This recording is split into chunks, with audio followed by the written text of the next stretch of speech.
The smoke was still rising from the charred remains of what had once been a homestead, when 26-year-old Catherine Walsh stumbled upon a sight that would haunt her dreams and change her destiny forever. 8 pairs of hollow eyes stared back at her from the shadows of a partially collapsed root cellar. Children ranging in age from 3 to 14, their clothes torn and filthy, their faces gaunt with hunger and despair. The youngest, a little girl with matted blonde hair, clutched a corn husk, doll that had seen better days. The oldest, a boy with premature lines etched around his eyes, stood protectively in front of the others, a rusted knife trembling in his small hands. "Please don't hurt us," he whispered, his voice cracking with exhaustion and fear.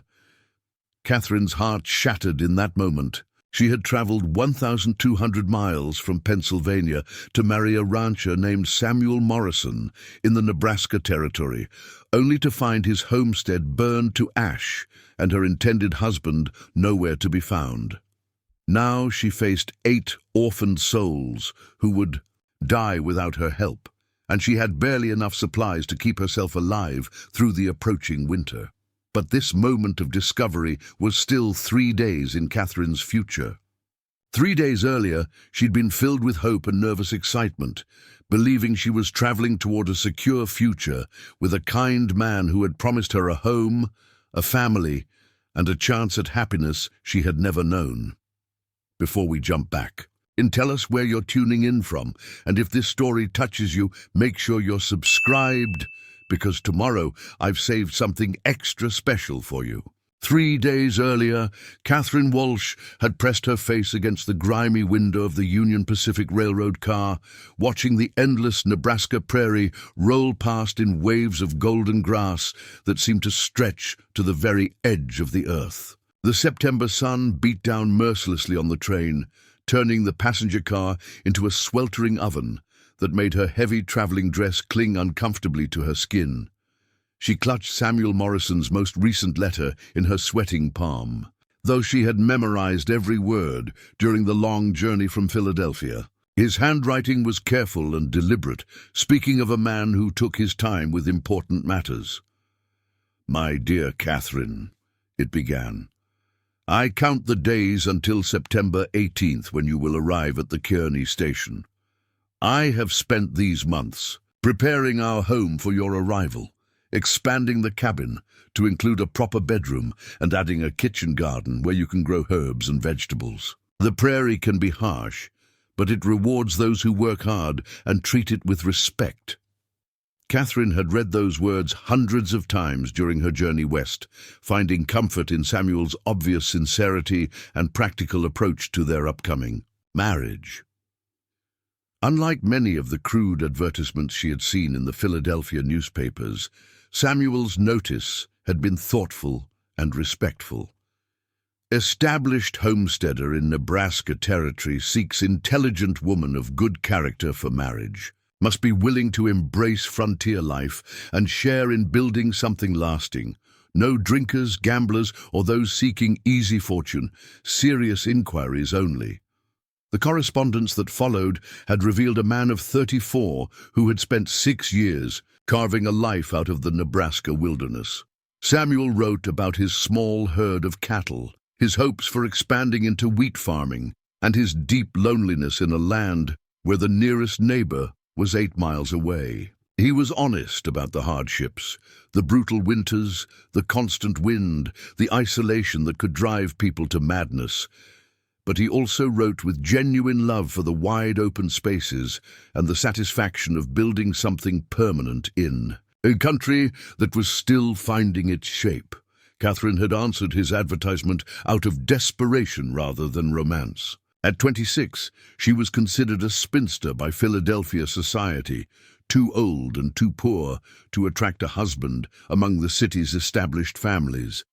Her parents had died in a tenement fire 2 years earlier, leaving her with nothing but debts and the skills she had learned working in a textile mill. The boarding house where she lived was expensive and dangerous, filled with men who looked at unprotected women with predatory eyes. Samuel Morrison represented safety, respectability, and the chance to build a real home instead of merely surviving. From week to week, their letters had grown warmer over the months, and Catherine had begun to hope that their arrangement might develop into genuine affection, perhaps even love. Samuel wrote about wanting a true partner, not just a housekeeper or ornament, but a woman who could share the work and the dreams of frontier life. Most importantly, Samuel had sent money for her journey without her asking, along with detailed instructions for reaching his homestead and promises that if she found him unsuitable, he would ensure her safe return to Philadelphia. This gesture of trust and consideration had convinced Catherine that Samuel Morrison was indeed an honorable man worth the enormous risk she was taking. Now, as the train approached Kearney, Catherine tried to calm her nerves by reviewing the practical preparations she had made. She had sold everything of value except her mother's pearl brooch and her father's watch, using the money to purchase supplies Samuel had suggested. Yards of sturdy fabric, needles and thread, basic medicines, and a small collection of seeds. For the kitchen garden he had mentioned, her single trunk contained everything she owned: 3 dresses, undergarments, a warm cloak, the supplies, and a few treasured books that had belonged to her mother. Catherine had also spent her final weeks in Philadelphia learning what she could about frontier life. Mrs. O'Brien, the Irish cook at her boarding house, had taught her to preserve meat without ice and make bread rise in cold weather. Mr. Jameson, at the general store, had explained the basics of managing supplies when stores were far apart. And even Dr. Kellerman had given her a small bottle of laudanum and basic medical supplies, warning her that doctors were scarce in farming country.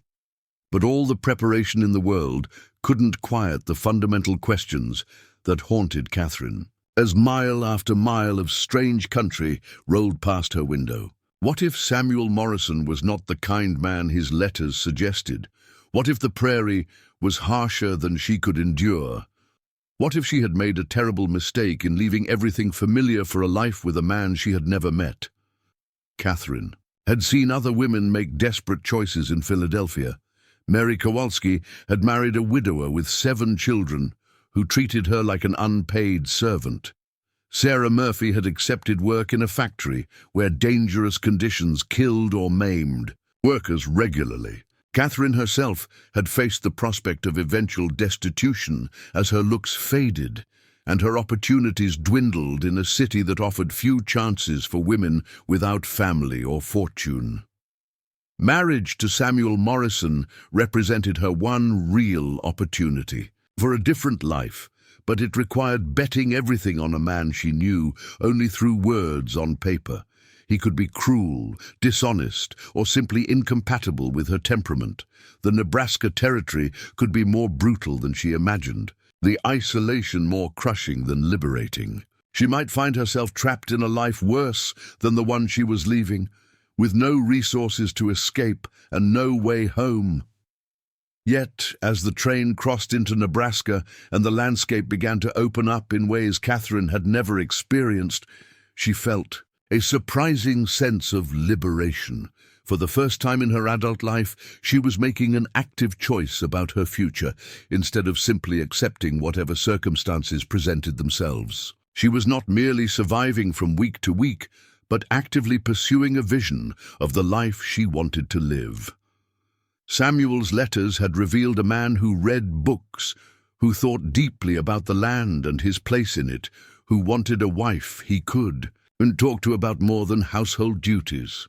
He wrote about the beauty of sunrise over the prairie, about the satisfaction of watching his cattle thrive on the rich grass, about his dreams of building a prosperous farm that could support a large family. These were not the words of a man who would mistreat a woman or view her as property. The journey from Philadelphia to Kearney took 4 days, with changes in Chicago and Omaha. At each stop, Catherine observed how the crowds grew rougher and more diverse as they moved away from the civilized East. Farmers returning from selling crops, ranchers heading to new territories, immigrants seeking farmland, women traveling to join husbands or brothers already established in the West. The conversations she overheard spoke of opportunities and dangers unknown in Philadelphia, of prairie fires that could destroy everything in their path, of Indian raids, of blizzards that lasted for weeks, of fortunes made and lost with a single season's harvest. In Omaha, Catherine shared a meal with Mrs. Dorothy Henderson, a widow traveling to join her son's family in Colorado. Mrs. Henderson had made a similar journey 15 years earlier as a young bride and offered practical advice about frontier life. "The first thing you must understand," Mrs. Henderson said over coffee in the station restaurant, "is that the frontier judges women by different standards than city society does. Out there, nobody cares if you can play piano or speak French. What matters is whether you can work from sunrise to sunset without complaining, whether you can make do with less, and whether you have the backbone to endure hardship without breaking." She paused to study Catherine's face carefully.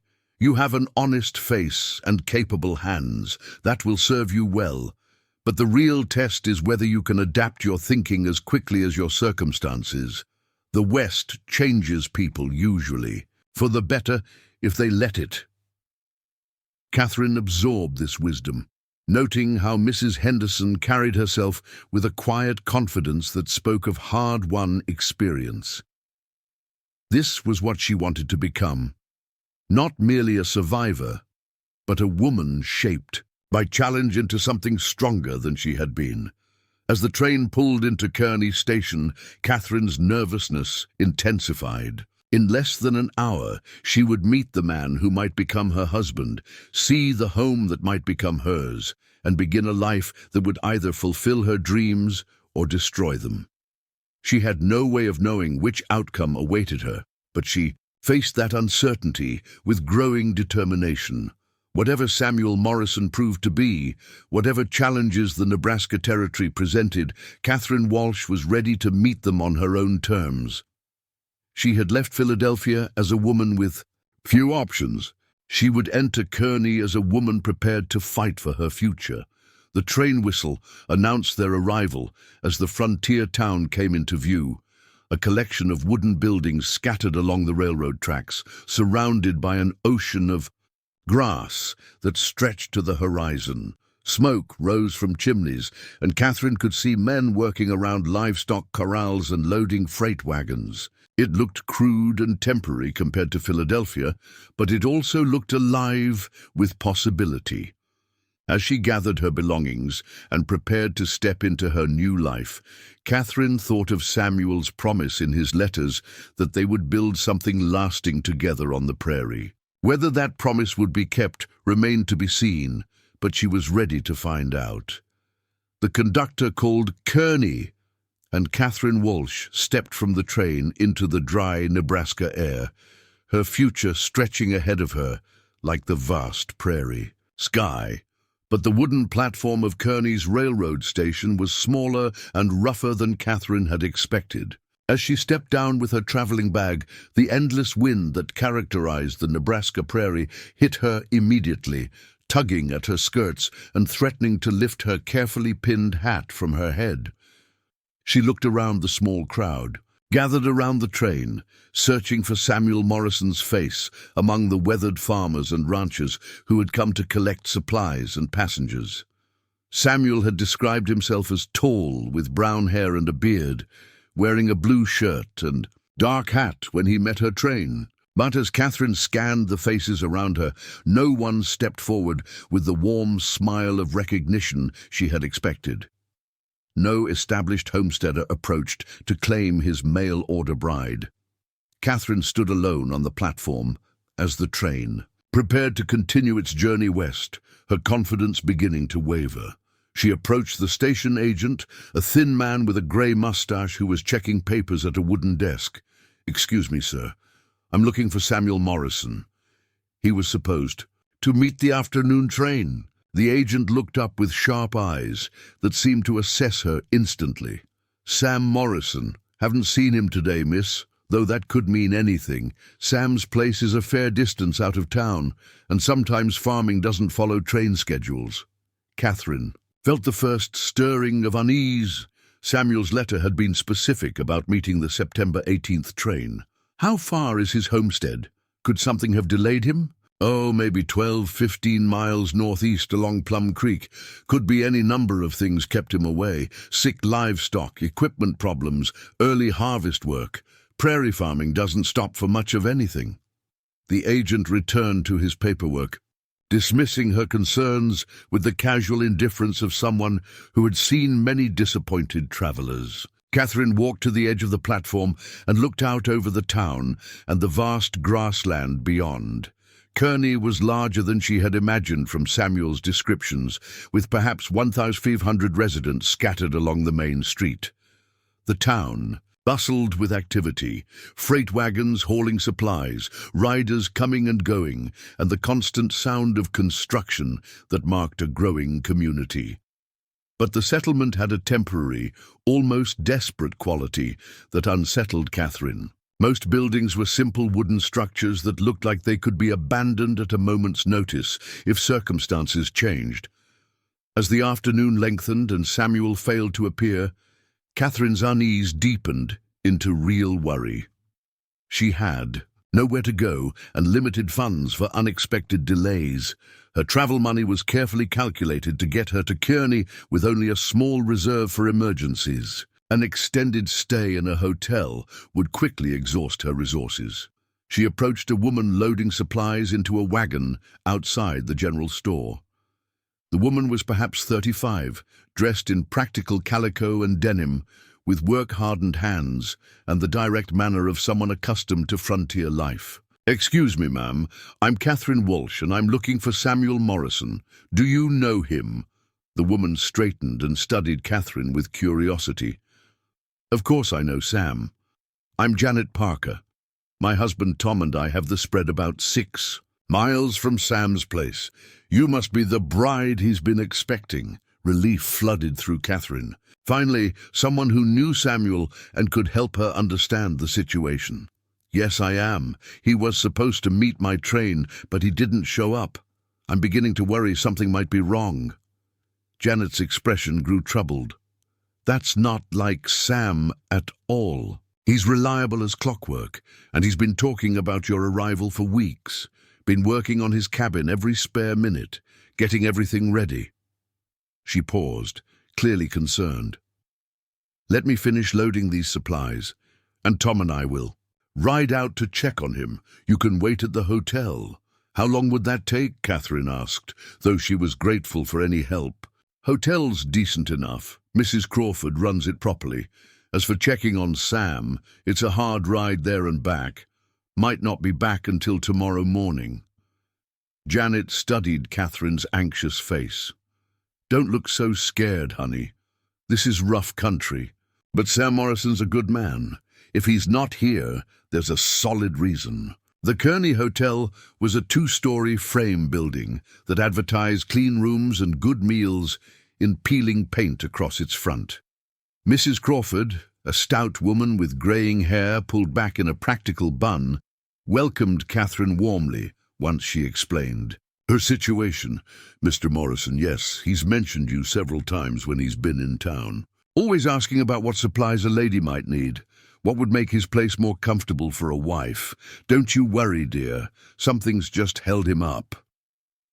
The room Mrs. Crawford provided was small but clean, with a narrow bed, washstand, and single window overlooking the main street. Catherine unpacked her few belongings and tried to calm her growing anxiety by rereading Samuel's letters, looking for any clue about what might have gone wrong. His most recent letter, dated just 10 days earlier, had been filled with excitement about her impending arrival. He had described the final improvements to the cabin, the excellent condition of his small herd, and his plans for showing her the best fishing spots along Plum Creek. Nothing suggested any problems or concerns that might prevent him from meeting her train.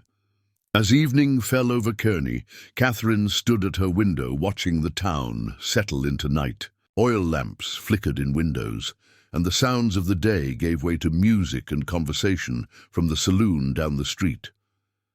But the prairie beyond the town remained dark and silent, offering no clues about Samuel Morrison's whereabouts.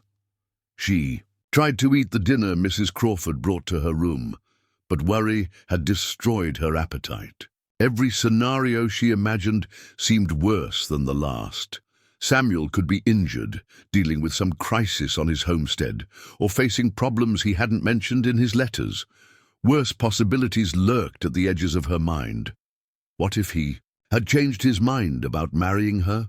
What if the considerate man of the letters was a fiction, and she had traveled across a continent to meet a stranger who no longer wanted her? Sleep came fitfully, broken by unfamiliar sounds and the anxiety that clawed at her chest. Catherine had never felt so alone or vulnerable. In Philadelphia, she had at least known the rules and dangers of city life. Here, in this prairie wilderness, she was completely dependent on the kindness of strangers and the promises of a man who might already have abandoned her. The next morning brought news that would change everything Catherine thought she knew about her future and set her on a path she could never have imagined. Preparing and narrating this story took us a lot of time, so if you are enjoying it, subscribe to our channel. It means a lot to us. Now back to the story. The next morning brought Janet Parker back to town with news that made Catherine's blood run cold. Janet's face was pale with shock as she dismounted from her lathered horse outside the hotel, her usual composed demeanor shattered by whatever she had discovered at Samuel Morrison's homestead. "Catherine," Janet called as she spotted her waiting anxiously on the hotel's front porch. "You need to come with me, right now." The urgency in Janet's voice sent ice through Catherine's veins. "What's happened? Where's Samuel?" Janet's eyes were haunted as she helped Catherine gather her belongings. "The homestead. It's been burned, completely destroyed. Tom's still out there searching, but—" She paused, clearly struggling with the words. "Catherine, we found evidence of a fight. Blood on the ground. Samuel's horse is gone, but his wagon's still there, overturned and burned." Catherine felt the world tilt beneath her feet. The careful future she had planned, the security she had traveled so far to claim, had been reduced to ash and uncertainty. Is Samuel? "We don't know," Janet said honestly. "Could be he got away, could be he was taken, could be worse. Tom found tracks leading north toward the Platte River, but they're days old. Whatever happened here occurred at least 3 days ago, maybe more." As they rode out from Kearney in Janet's wagon, Catherine tried to process this nightmare. She had left Philadelphia with nothing but hope and determination. Now she faced the possibility that Samuel Morrison was dead, his homestead destroyed, and her future once again uncertain. The Nebraska prairie, which had seemed so full of possibility from the train window, now felt hostile and threatening as they traveled the rutted trail toward what remained of Samuel's dream. The destruction was even worse than Janet's grim description had prepared her for. Where Samuel's letters had described a growing homestead with a solid cabin, barn, and outbuildings, Catherine found only charred ruins and scattered debris. The main cabin had been reduced to a foundation of blackened stones and a collapsed chimney that pointed accusingly at the empty sky. The barn was a skeleton of burned timber, and even the chicken coop had been torched. But it was the personal details that broke Catherine's heart. Scattered around the ruins were fragments of the life Samuel had been building, a partially burned rocking chair he had mentioned making for her, pages from books he had treasured, twisted metal that had once been kitchen implements. Everything spoke of violence and deliberate destruction rather than accidental fire. Tom Parker emerged from searching the burned barn, his face grim with anger and frustration. "Whoever did this was thorough," he reported to his wife and Catherine. "Took the livestock, destroyed everything they couldn't carry, and made sure nothing useful was left behind." "Indians?" Janet asked, though her tone suggested she doubted it. Tom shook his head. This wasn't Indian work. Too systematic, too vindictive. Indians would have taken what they needed and moved on. This looks like the work of men who wanted to send a message. Catherine walked slowly through the ruins, trying to understand how such destruction could have occurred. Samuel's letters had mentioned no conflicts with neighbors, no threats or disputes that might have led to violence. He had written about the challenges of frontier life, harsh weather, crop failures, isolation, but never about human enemies who might destroy everything he had worked to build. "There's been trouble in the territory lately," Tom explained as he joined Catherine among the ruins. Groups of men targeting isolated homesteads, stealing livestock and supplies, sometimes worse. The territorial authorities are spread too thin to provide much protection, and settlers like Sam are pretty much on their own. The realization hit Catherine like a physical blow.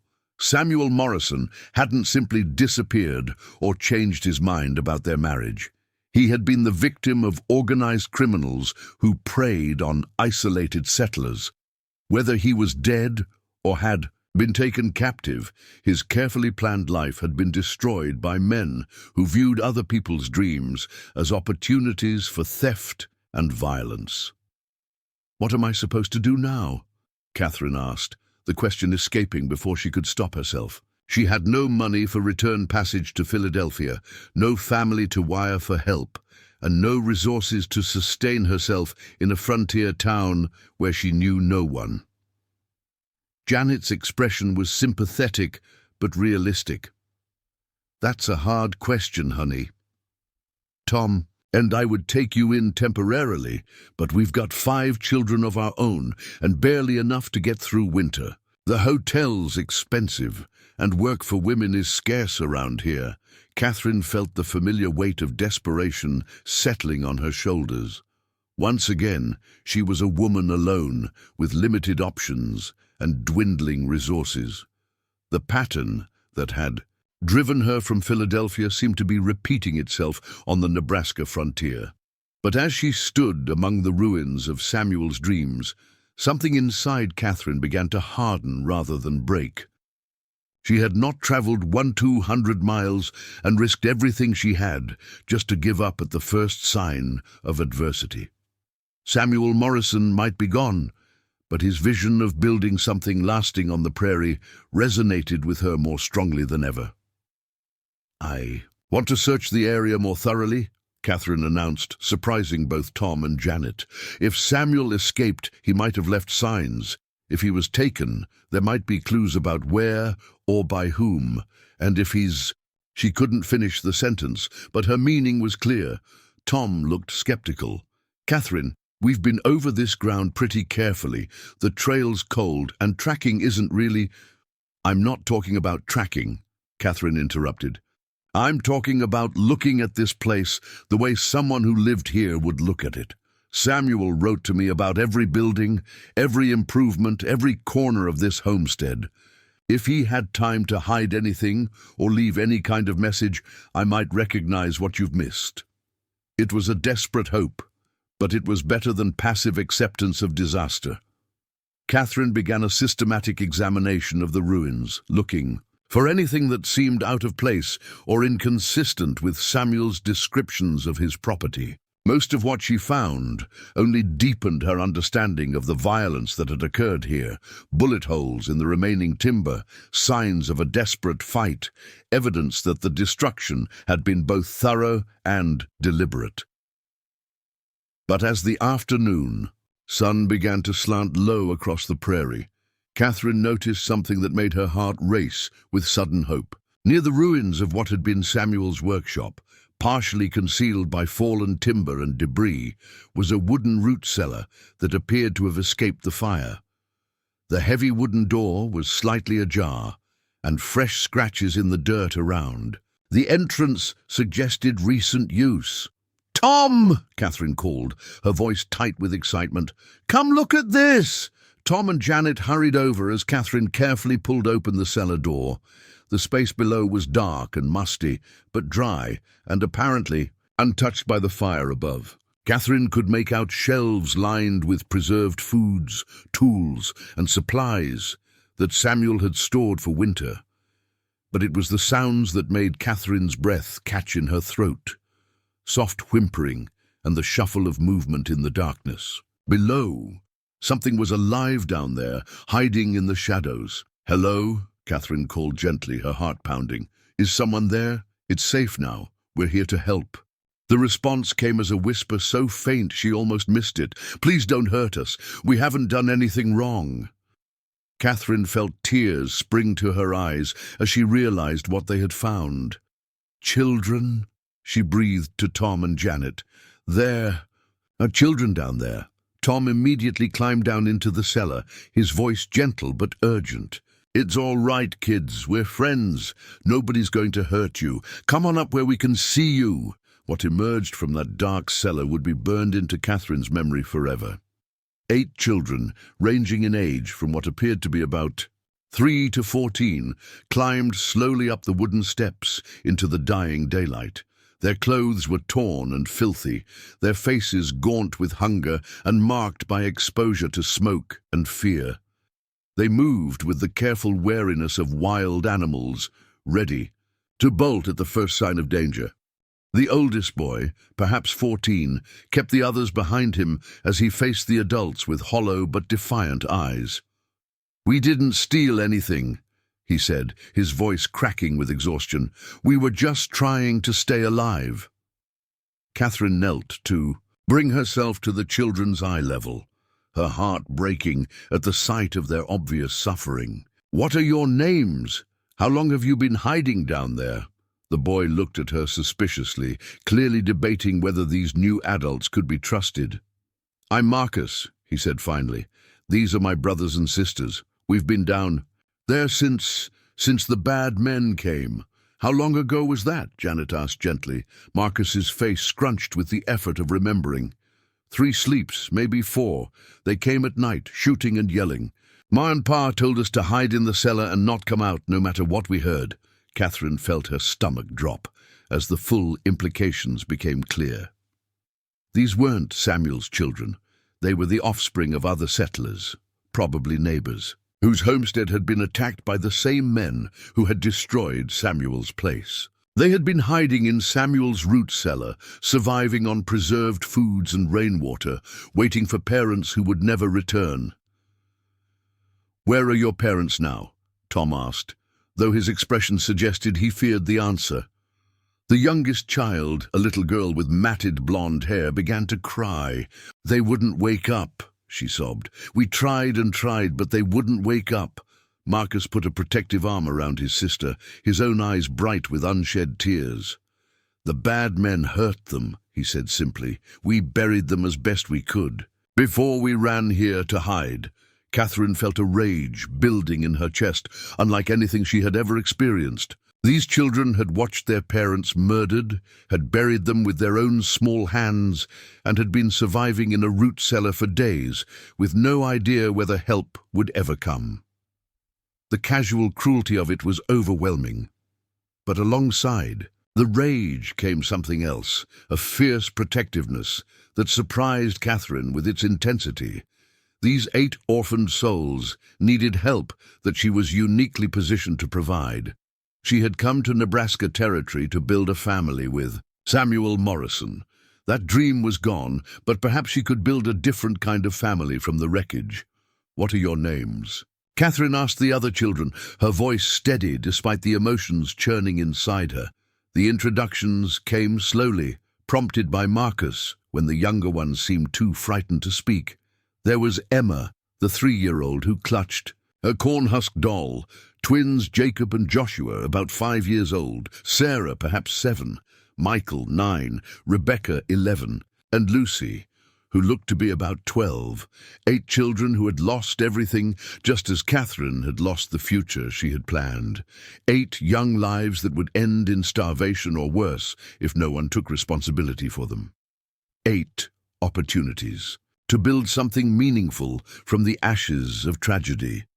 As the sun set over the burned homestead, casting long shadows across the prairie, Catherine made a decision that would change not only her own destiny, but the fate of 8 children who had no one else in the world. "You're coming with me," she announced, her voice carrying a certainty she didn't entirely feel. "All of you. We're going to figure this out together." Tom and Janet exchanged worried glances. "Catherine," Janet said carefully, "that's a noble impulse, but taking care of 8 children requires more resources than you have. You don't even have a place to live." Catherine looked at the ruins around them, then at the 8 pairs of eyes watching her with desperate hope. "Then we'll build one," she said simply. Samuel Morrison believed in creating something lasting. On this prairie, these children need a home, and I need a purpose. Maybe we can provide both for each other. It was an impossible dream, born from desperate circumstances. Catherine had no money, no home, no experience with children, and winter was approaching on the Nebraska frontier. But as she looked at Marcus, trying to comfort his frightened siblings, she knew she had found her real reason for coming west. She hadn't traveled to Nebraska Territory to marry Samuel Morrison. She had come to save these 8 children and discover what she was truly capable of when everything depended on her courage and determination. The mail-order bride who had stepped off the train in Kearney no longer existed. In her place stood a woman who would move heaven and earth to protect the family she had just chosen from the ruins of someone else's shattered dreams. The first night with 8 frightened children huddled in the Kearney Hotel tested every ounce of Catherine's resolve. Mrs. Crawford had reluctantly agreed to house them temporarily, but her expression made it clear this arrangement couldn't last more than a day or two. Catherine's small savings would be depleted within a week at hotel rates, and that was assuming she could even find permanent lodging for such a large group. The children pressed together on the floor of Catherine's small room, too traumatized to sleep properly. Little Emma whimpered in her dreams, while Marcus sat rigid against the wall, watching the door with exhausted vigilance. The older children, Rebecca, Lucy, and Michael, whispered among themselves, their conversations dying, whenever Catherine approached. "They don't trust me yet," Catherine confided to Janet Parker, who had stayed in town overnight to help with the immediate crisis. "They've lost everyone they've ever depended on. Why should they believe I won't abandon them too?" Janet studied the sleeping children with obvious concern. "Trust takes time, but Catherine, you need to think practically. 8 children require food, clothing, shelter, and eventually education. Even if you could find work in town, no job would pay enough to support a family this size." The mathematics were stark and unforgiving. Catherine had $47 remaining from her travel money, barely enough to feed 8 children for a week. Her few possessions could be sold for perhaps another $20. Winter was approaching on the Nebraska prairie, bringing weather that could kill the unprepared. She needed to find sustainable income, permanent shelter, and community support for children who had no legal claim on anyone's help. But as Catherine watched Marcus gently adjust a blanket around his sleeping sister Sarah, she felt her determination crystallize into something unbreakable. These children had survived horrors that would have broken most adults. If they could find the strength to keep going, she could find the strength to provide for them. "What if we didn't try to make it work in town?" Catherine asked Janet suddenly. "What if we went back to Samuel's land and rebuilt from scratch?" Janet's eyes widened in shock. "Catherine, that's madness. The land's not even legally yours, and building a homestead requires resources you don't have. Plus, whoever destroyed Samuel's place might come back." Catherine had been thinking about this possibility since discovering the children. Samuel's homestead was located on unclaimed territory that he had been improving under the Homestead Act. With Samuel missing and presumed dead, the land would revert to government control unless someone else filed a claim and proved they could make it productive. The Homestead Act allows single women to file claims, Catherine said, her mind racing through possibilities. I could establish legal right to the land, and then we'd have a place to build. The children could help with the work. They know farming, and they understand this country better than I do. You're talking about starting a farm with no equipment. No livestock, no seed money, and no experience, Janet pointed out. Even experienced farmers fail out here. What makes you think you can succeed? Catherine looked at the 8 children sleeping on her hotel room floor. Because failure isn't an option. These children will die if I don't find a way to provide for them. That makes me stronger than experience or money ever could. The next morning brought Catherine's first lesson in the bureaucratic complexities of frontier life. At the territorial land office, she faced a skeptical clerk who clearly doubted her ability to fulfill homestead requirements.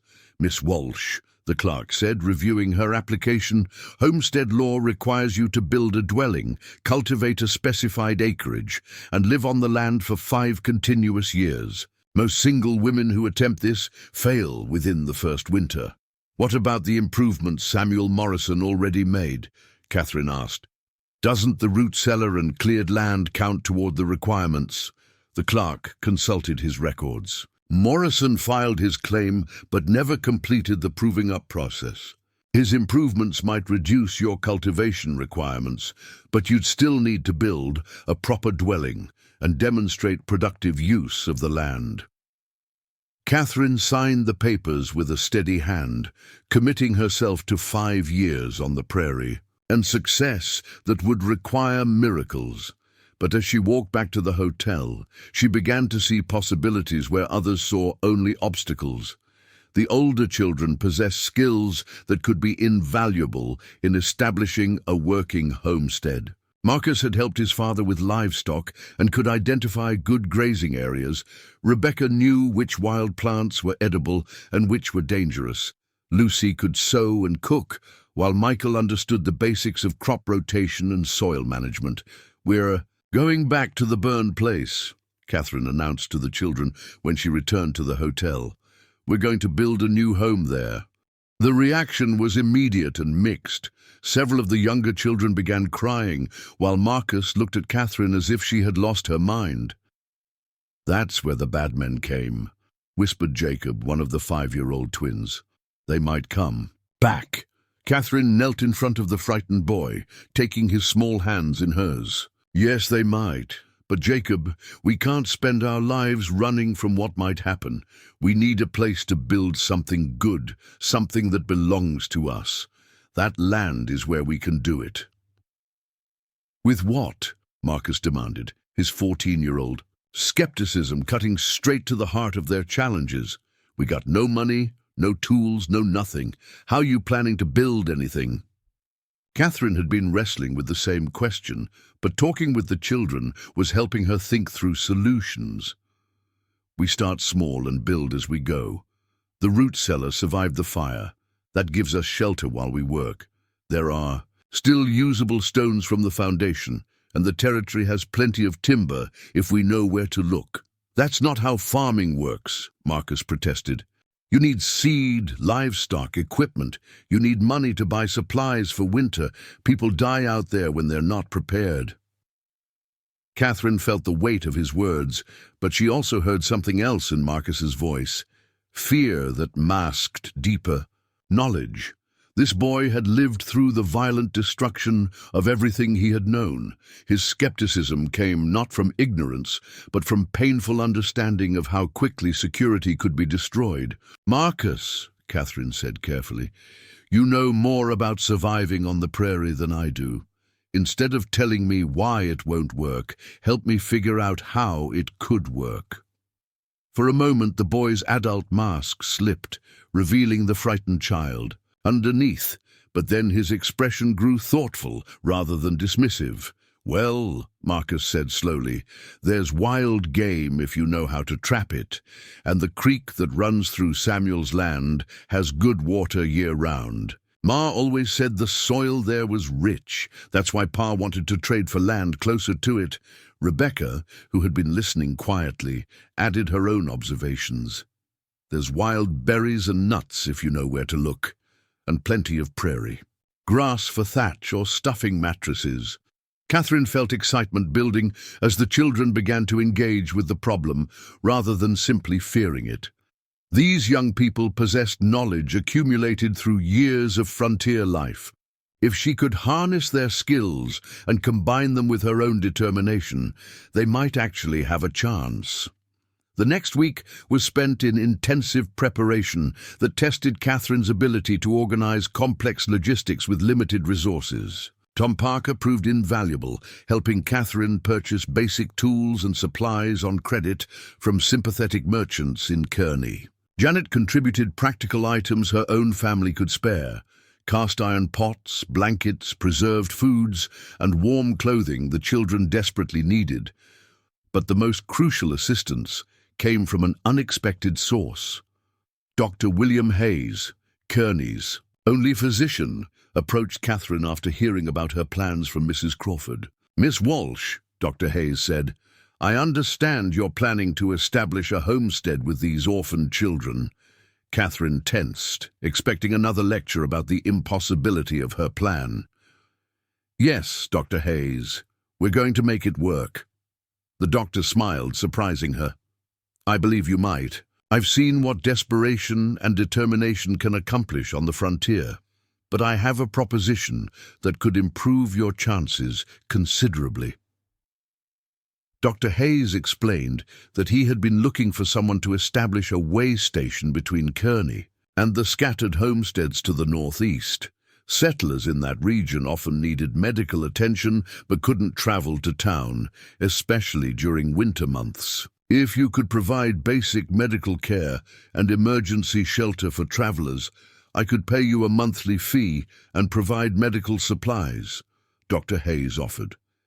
"It wouldn't be much money, but it might be enough to help you get established." Catherine felt hope flare in her chest. This could be the sustainable income source that would make their homestead viable. "What kind of medical care? I don't have training." "Basic wound cleaning, fever management, assisting with childbirth. Things any frontier woman learns by necessity. I could teach you the essentials, and for serious cases, you'd send for me." Catherine accepted Dr. Hayes's offer immediately, understanding that it represented far more than money. It gave their homestead a purpose beyond mere survival, a way to serve the scattered community and establish their place in it. As their departure date approached, Catherine found herself having individual conversations with each child about what they were undertaking together. The younger ones seemed to view it as an adventure, trusting Catherine's confidence even when they didn't understand the challenges ahead. But the older children understood the risks more clearly. "Are you sure about this?" Lucy asked during one of these conversations. At 12, she was old enough to remember the brutal work required to establish a frontier farm. "What if we fail? What if we can't make it work?" Catherine considered the question seriously. "Lucy, I'm not sure about anything except that we have to try. The 8 of you deserve a real home, a real family, and a real chance at life. I can't promise it will be easy, but I can promise I'll never stop fighting to give you those things." The girl studied Catherine's face with the premature wisdom that frontier life forced on children. "And what if the bad men come back?" Catherine felt her jaw set with determination. "Then they'll find out that a woman protecting her family is more dangerous than they ever imagined." On a crisp October morning, Catherine Walsh and 8 orphaned children loaded their few possessions into Tom Parker's wagon and set out for the burned homestead that would become their new home. Catherine carried the legal papers proving her claim to the land, a small pouch of silver coins that represented their entire treasury, and a determination that had been forged in the fires of other people's tragedies. As they traveled the rutted trail toward Samuel Morrison's destroyed dreams, Catherine felt the profound weight of responsibility settling on her shoulders. 8 lives depended on her ability to create something from nothing, to build not just shelter and security, but a family bound together by choice rather than blood. The scattered stones and burned timber of the homestead looked even more daunting in the morning light, but Catherine refused to let doubt show on her face. These children had already survived the impossible. Now it was her turn to prove that love and determination could overcome any obstacle the prairie placed in their path. The real work was about to begin. The first snowfall came earlier than expected, just 3 weeks after Catherine and the children had begun rebuilding on Samuel's land.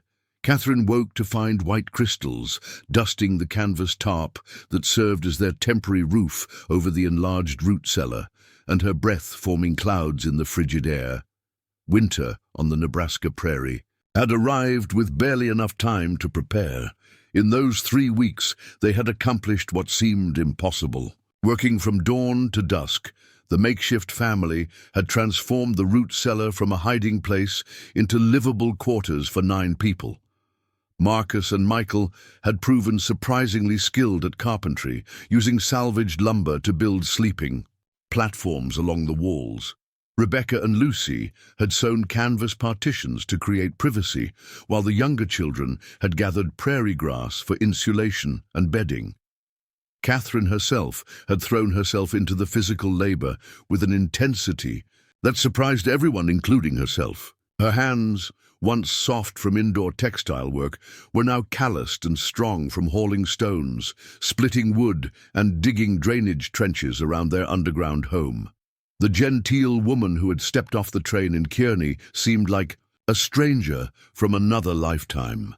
But the early snow meant their preparations would face their first real test sooner than anticipated. Their food supplies, carefully rationed from what they could afford in town, plus what they had preserved from wild sources, would need to last until spring. The shelter that felt adequate in October might prove inadequate when prairie winds brought temperatures far below zero. How bad do winters get here? Catherine asked Marcus as they stood outside the cellar, watching the snow dust the endless grassland around them. Marcus's expression was grim beyond his 14 years. Bad enough to kill you if you're not ready. Last winter, the Hendersons lost their youngest to pneumonia, and the Kowalskis had to burn their furniture to keep from freezing. Catherine felt a familiar chill that had nothing to do with the weather. The responsibility for 8 young lives weighed heavier with each reminder of how unforgiving the frontier could be. But she also felt something else, a fierce protectiveness that grew stronger with every challenge they faced together. "Then we make sure we're ready," Catherine said firmly. "What do we need to do?"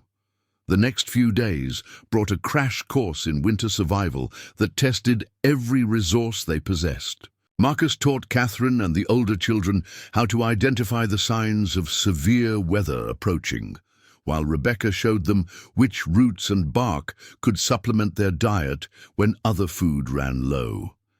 Even little Emma contributed by learning to tend the small fire that provided their only heat and light. Their first crisis came when 6-year-old Joshua developed a fever that spiked dangerously high during their 4th night in the snow.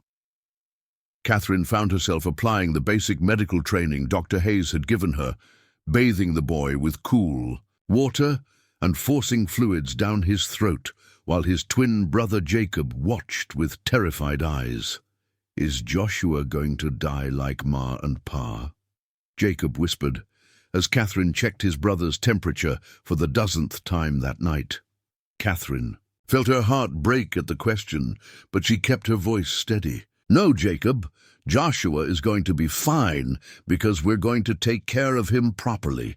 She spent 3 sleepless nights nursing Joshua through his fever, using techniques Dr. Hayes had taught her and remedies Rebecca remembered from her mother. When the boy's fever finally broke and he opened clear eyes for the first time in days, Catherine felt a triumph more profound than any success she had ever achieved. "You saved him," Marcus said quietly, watching Catherine feed broth to his recovering brother. "He would have died without you." The comment revealed something Catherine was only beginning to understand about her relationship with these children. She had taken responsibility for their survival, but they were teaching her things about strength and resilience that she had never learned in Philadelphia. Each challenge they overcame together forged bonds that went deeper than mere guardianship, but their success with Joshua's illness attracted attention that brought new complications. Dr. Hayes had spread word about Catherine's medical way station, and their first official patient arrived just 2 weeks after the snow began falling. Martha Stevens, the wife of a homesteader 15 miles north, had gone into labor during a blizzard and couldn't travel to town for proper medical care. "Please," begged her husband Frank Stevens as he stood shivering outside Catherine's underground home. "Dr. Hayes said you could help with childbirth. Martha's been in labor for 18 hours, and something's not right."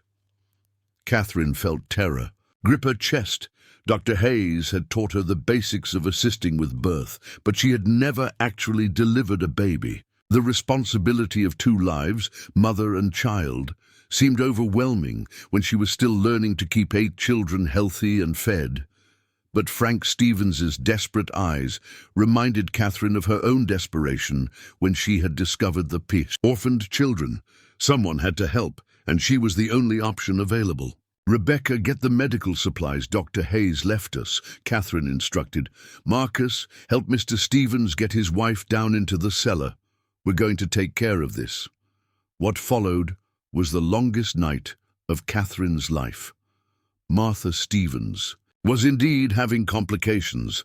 The baby was breech, requiring careful manipulation to prevent injury to both mother and child. Catherine found herself drawing on every scrap of information Dr. Hayes had provided, combined with instincts she didn't know she possessed.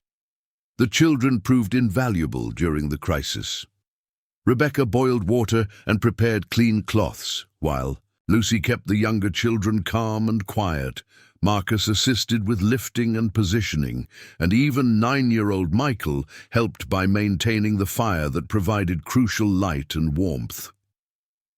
When baby Elizabeth Stevens finally entered the world with a healthy cry just before dawn, Catherine felt exhausted but triumphant. She had successfully delivered her first child under frontier conditions, assisted by a family of orphans who had responded to crisis with the competence of experienced adults. "How can we ever repay you?" Martha Stevens asked as she held her. "Healthy daughter, you've given us our miracle." Frank Stevens pressed $2 silver into Catherine's hands, more money than she had seen since arriving in Nebraska. But more valuable than the payment was the word that spread throughout the scattered homesteading community. Catherine Walsh and her children could be trusted in emergencies, could provide help when the nearest doctor was days away. Over the following weeks, their underground home became an unofficial community center for the isolated families scattered across the prairie. Travelers caught in storms found shelter and warm meals. Injured men received wound care and medicinal treatment. Women facing difficult pregnancies or sick children found advice and assistance. Each visitor brought payment in various forms, sometimes money, but more often goods they desperately needed. A grateful father whose broken arm Catherine had set brought a milk cow that had wandered onto his property. A woman whose difficult pregnancy Catherine had monitored contributed preserves and dried meat. A trader whose wagon Catherine had sheltered during a blizzard left behind warm blankets and winter coats. "We're becoming important to people," Lucy observed one evening as Catherine organized their growing collection of supplies and medical equipment. "They depend on us now." Catherine nodded, understanding that this was exactly what she had hoped would happen. By making themselves useful to the scattered community, they had created security that went beyond mere survival. They were building relationships and reputation that would sustain them through whatever challenges lay ahead. But their growing success also brought dangers they hadn't anticipated. In late December, 3 rough-looking men arrived during a snowstorm, claiming to need shelter and medical attention for injured horses. Catherine felt immediately uneasy about these visitors. Their stories didn't match. Their horses showed no signs of injury, and they showed too much interest in the supplies and money visitors had left. "Something's not right about those men," Marcus whispered to Catherine as they prepared the evening meal. "They keep asking about who else knows we're here and what valuables we might have." Catherine's instincts agreed with Marcus's assessment. These men weren't travelers in genuine need. They were predators who had heard about the successful way station and come to investigate what they might steal. The realization sent ice through her veins as she considered how vulnerable they were. 9 people living in an underground shelter with no nearby neighbors and limited weapons. That night, Catherine made a decision that would have shocked the woman she had been 6 months earlier. She quietly distributed the few weapons they possessed. Among the older children, Marcus got Samuel's hunting rifle, Rebecca took a kitchen knife, and Lucy armed herself with a heavy iron poker from their fireplace. "If those men try to hurt any of us," Catherine told the children in a whisper, "we fight back with everything we have. We've built something precious here, and we're going to protect it." The confrontation came just before dawn when Catherine woke to find one of the men rifling through their medical supplies while his companions stood guard. Catherine's shout of alarm brought Marcus running with the rifle, while Rebecca and Lucy moved to protect the younger children. "Step away from our supplies," Catherine ordered, her voice carrying an authority that surprised even her. "Take what? Food you need for the trail and leave now." The leader of the group, a bearded man with cold eyes, laughed at her demand. "You're in no position to make orders, lady. We'll take what we want and do what we please." But the man's confidence wavered when he realized that Marcus was pointing a rifle at his chest with steady hands, while Catherine herself held Dr. Hayes's medical bag like a weapon. These weren't helpless victims. They were a family prepared to fight for what they had built.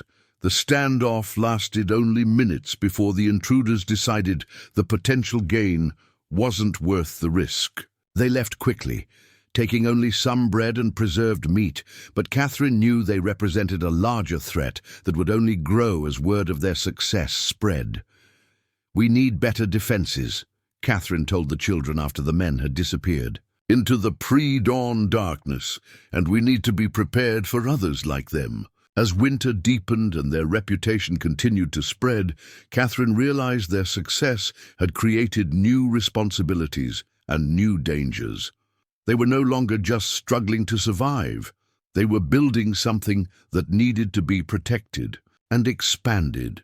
The mail-order bride, who had come to Nebraska seeking security, had become the leader of a frontier community that depended on her strength and wisdom. But with each challenge they overcame together, Catherine felt more confident in their ability to build whatever life they chose. The 8 orphaned children had become her family in the truest sense, and together they were creating something neither tragedy nor threat could destroy. Winter was far from over, but Catherine Walsh and her chosen family had already proven they could thrive in conditions that destroyed others. They were no longer refugees from tragedy. They were pioneers, building their own piece of the American dream from absolutely nothing but love, determination, and unbreakable bonds forged in crisis. Spring arrived on the Nebraska prairie with a violence that matched winter's fury. The snow that had blanketed their homestead for 4 months melted in torrents, turning every creek into a raging river and every low-lying area into a treacherous marsh. Catherine stood ankle-deep in mud outside their underground home, watching floodwater carry away the winter's accumulation of debris, while planning the massive expansion they would need to accommodate their growing responsibilities. There, success as a medical way station had exceeded even Dr. Hayes's optimistic predictions. Through the brutal winter months, they had treated everything from broken bones to difficult births, earning a reputation that stretched across 3 counties. More importantly, they had accumulated enough money and trade goods to transform their desperate shelter into a proper homestead that could serve the scattered prairie community. But success had also brought challenges Catherine could never have anticipated. Word of a lone woman managing a profitable way station with 8 children had reached the wrong ears, drawing attention from men who viewed their accomplishment as an opportunity for easy theft. The attempted robbery in December had been only the first of several incidents that made clear their prosperity was painting a target on their backs. "We need to build above ground this year," Catherine announced to the children as they surveyed the muddy landscape that would soon dry into workable soil. A proper house, barn, and medical facility that can handle the number of people depending on us. Marcus, now 15 and grown tall over the winter months, studied the flooded land with the expertise of someone born to frontier life. "That's a lot of building, Catherine. We'll need more help than just us 9. Catherine had been thinking about this exact problem for weeks. Dr. Hayes mentioned there are men in Kearney looking for work, farmers whose crops failed last year, immigrants needing to earn money before they can claim their own land. We could hire workers and provide something valuable in return." "What about the bad men?" asked Sarah, now 8 years old but still haunted by memories of the violence that had orphaned them all. "If we build big buildings, more people will know we're here." Catherine knelt beside Sarah, taking the girl's small hands in her own work-roughened ones. "Sarah, we can't live our whole lives hiding from what might happen. We've proven we can take care of ourselves, and we're going to keep proving it." The building project that began in April 1879 was unlike anything Catherine could have imagined when she first answered Samuel Morrison's advertisement. Using money earned from their medical services and trade relationships, she hired 6 workers from Kearney, experienced carpenters and farmers who needed employment more than they needed to question why a young woman was running such an ambitious operation. The construction crew was led by Anders Peterson, a Swedish immigrant whose family had died in a typhoid outbreak the previous summer. Anders possessed the skills to build structures that would withstand prairie storms, and the desperate need for work that made him grateful for any honest employment. His presence also provided additional security that Catherine had learned was essential for protecting their growing enterprise. "Miss Walsh," Anders said during their first planning meeting, "building what you describe will require lumber, hardware, and supplies that cost more money than most homesteaders see in 5 years. Are you certain about your resources?" Catherine spread the carefully maintained ledger that tracked their earnings and expenses across the rough table in their underground home. "Mr. Peterson, we've treated over 40 patients this winter. We've provided emergency shelter for dozens of travelers. People pay us because we provide services they can't get anywhere else." The numbers were impressive even to Catherine. Dr. Hayes's arrangement had provided steady income, but the additional services, emergency shelter, meals for travelers, basic supplies for those caught unprepared, had generated revenue streams she had never anticipated. More importantly, their reputation for reliability and fairness had created customer loyalty that brought repeat business and referrals. Construction began with the main house, a 2-story structure designed to accommodate their large family, while providing space for medical consultations and emergency patient care. Anders and his men worked with the efficiency of professionals, while Catherine and the older children contributed labor that kept costs manageable.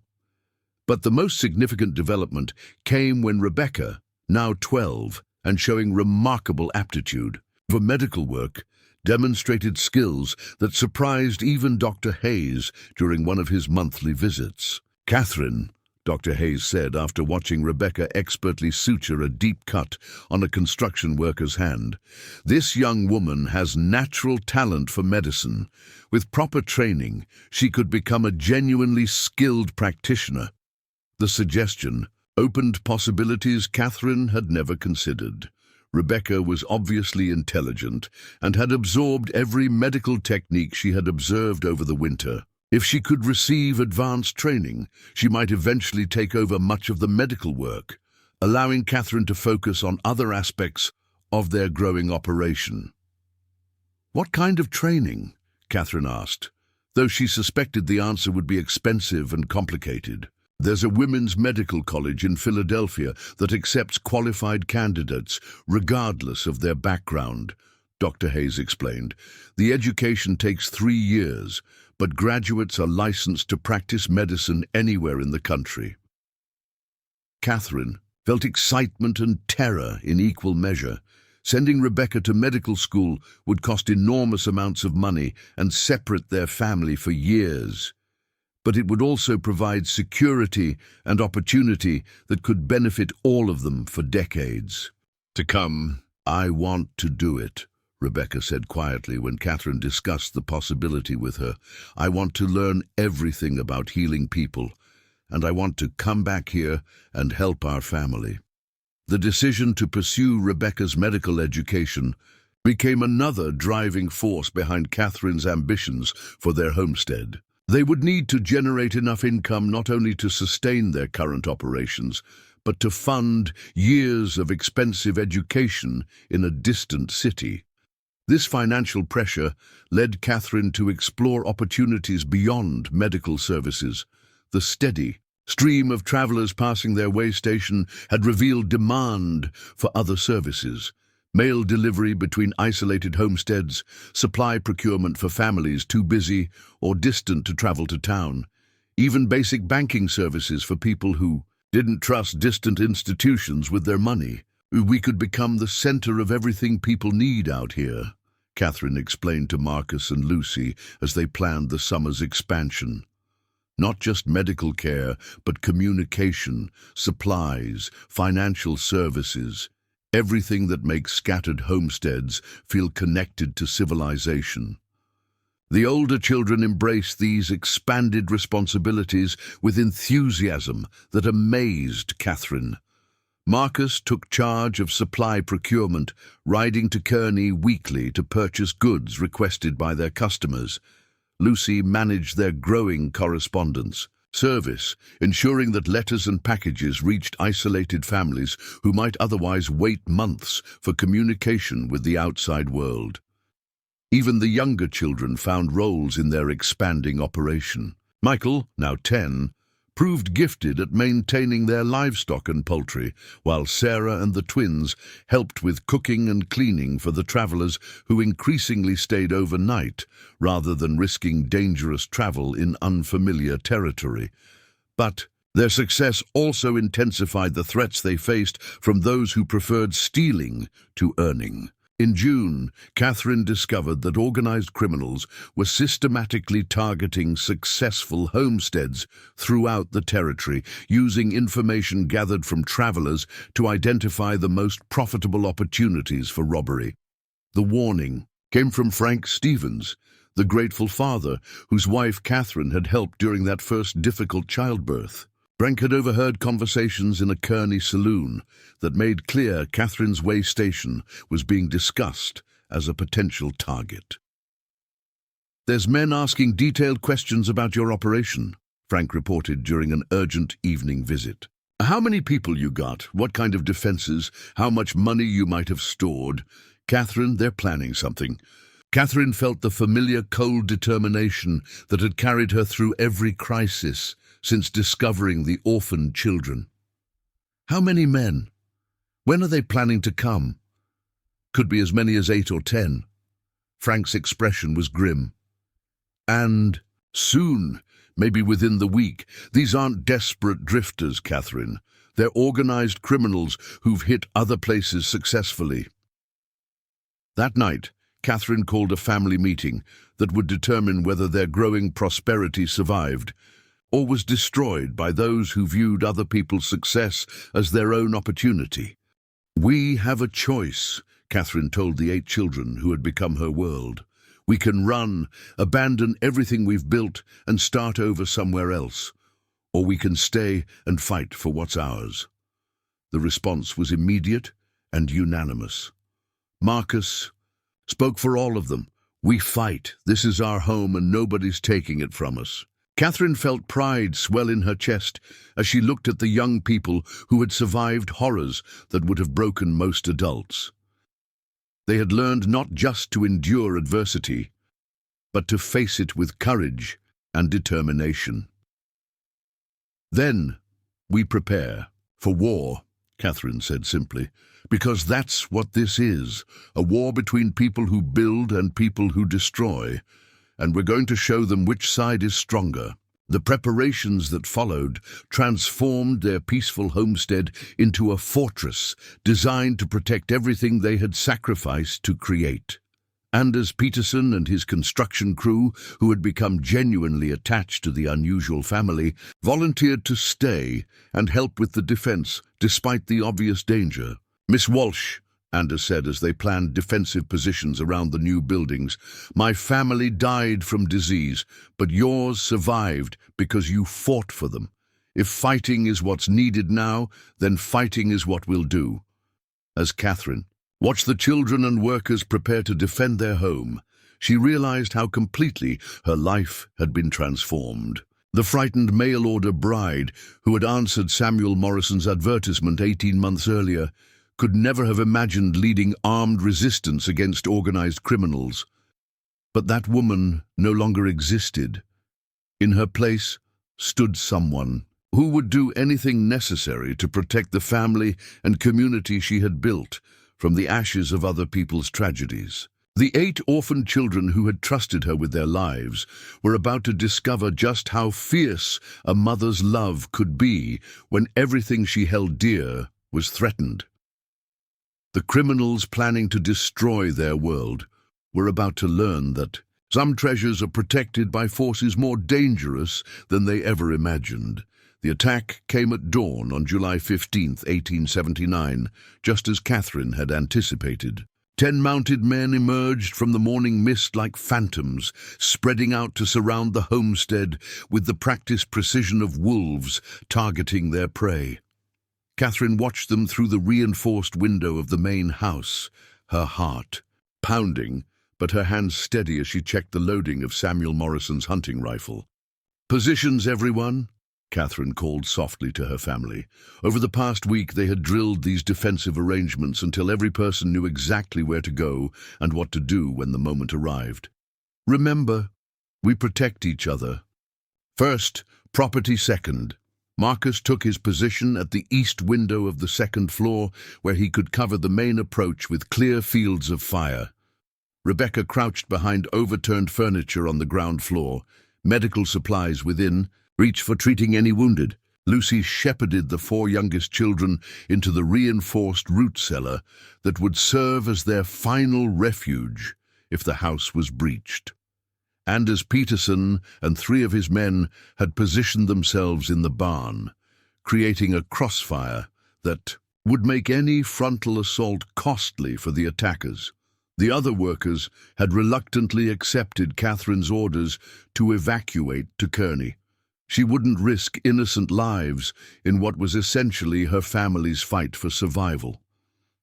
The leader of the criminal band rode forward under a dirty white flag, his confidence evident in the casual way he surveyed their defenses. Catherine recognized the type immediately, a man who had grown wealthy through violence and intimidation, who viewed other people's success as his personal treasure chest.